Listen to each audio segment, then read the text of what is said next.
Hey guys, welcome to Math Tech. Today we'll be learning how to send gift message in Instagram, and now let's dive right in.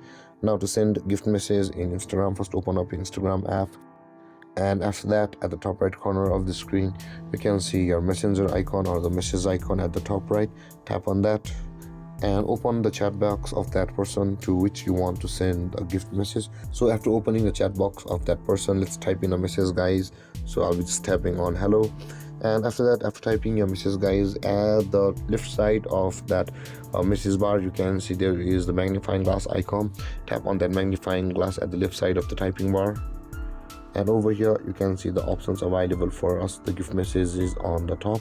Tap on that gift one and your message will be sent as a gift like this, guys, and you can send any message.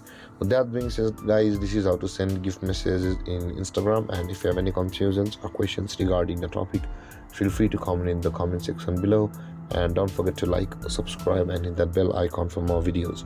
Thank you for watching, guys. Peace.